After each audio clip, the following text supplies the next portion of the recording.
Yup, that's the farthest Manchester United have gone in Europe over the past 2 years. Every season, hope builds, only to crash and burn. Fast forward to 24-25. Ruben Amorim is at the wheel. United sit 13th in the Premier League, 3rd in the Europa League, and in the FA Cup round of 16. But today, we focus on the most promising result out of those three. The 23-24 season, a disaster. United finished 8th, the worst ever Premier League finish. Ten Hag clashed with De Gea, Ronaldo, and Sancho. His future in doubt. Days after the final game, United faced City in the FA Cup final. Garnacho pounced on a City mistake, 1-0. 90 minutes later, Kobbie Mainoo doubled the lead. Even with a late Jeremy Doku screamer, United had pulled off the unthinkable. Ten Hag, who was just on the verge of being sacked, had won his second trophy in 2 years. With Ineos taking partial ownership, United spent £214 million on Yoro, Ugarte, De Ligt, Xerxes, and Mazraoui to build on that same momentum. August 10th, 2024.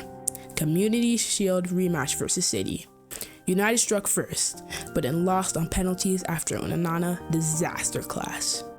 Premier League opener versus Fulham, a win. But then, disaster. Losses to Brighton and Liverpool. A dull draw versus Crystal Palace. A humiliating 3-0 loss to Spurs. A chaotic 3-3 draw versus Porto. And the calls for Ten Hag's sacking only grew louder. October 27th. West Ham versus United. Casemiro equalized, but in the 91st minute, West Ham stole it. The next morning, Ten Hag was gone. Enter Ruud van Nistelrooy as interim. Fans were optimistic, and the results backed it up too. 5-2 versus Leicester, 1-1 versus Chelsea, 2-0 versus PAOK, and another win over Leicester. Ruud had steadied the ship, but soon, Amorim would come to knock it over. Now, United sit 13th in the league, in the FA Cup round of 16, and preparing for Real Sociedad in the Europa League. United's Europa League journey, a roller coaster. Under Ten Hag, 3 draws. Under Ruud, 1 win. And under Amorim, 5 straight victories. A bit lucky? Yeah, you can say. Unbeaten, 3 different managers, automatic round of 16 qualification. Now, they face Sociedad, and I believe in this team. League form aside, cup competitions. That's where United can shine. If United manage to beat Sociedad, what does that mean for us? I won't predict every fixture, but here's the path. Lyon over FCSB, Bilbao over Roma, Rangers over Fenerbahce, but never count on Mourinho, Lazio over Victoria Pleasant, Olympiacos over Building Glimt, Ajax over Frankfurt, Spurs over Akbar. Quarterfinals. Tottenham past Ajax, Lazio past Olympiacos, Bilbao over Rangers, and United beating Lyon. Simple as that. Moving on to the semifinals, Tottenham versus Lazio, Spurs edge it. United versus Bilbao, this is the game of the season. Bilbao sits 4th in La Liga, likely securing UCL football regardless.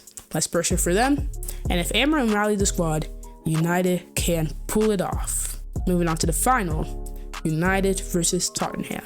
Tottenham, in a European final. We all know how that goes. Plus, Amorim is a tactical mastermind. He can do it when it matters most. Spurs have players returning from injury, but so will United. And let me remind you, the last manager who won United a European trophy, let's say, a charismatic Portuguese fellow forced to work with limited resources. Sounds familiar? Thought so. So, let's say the United do win the Europa League. What next? First off, it's a massive plus. The prize money, up to 25 million. More importantly, a direct route to the Champions League. Given United's league struggles, UCL qualification means TV revenue, prize money, and global attraction. Suddenly, United becomes a destination for top talents like Osimhen and Gyökeres. Most importantly, it restores faith in the project and in the fans' belief that Amorim can still compete at the highest level for United. So Reds, keep on fighting. This could be our year.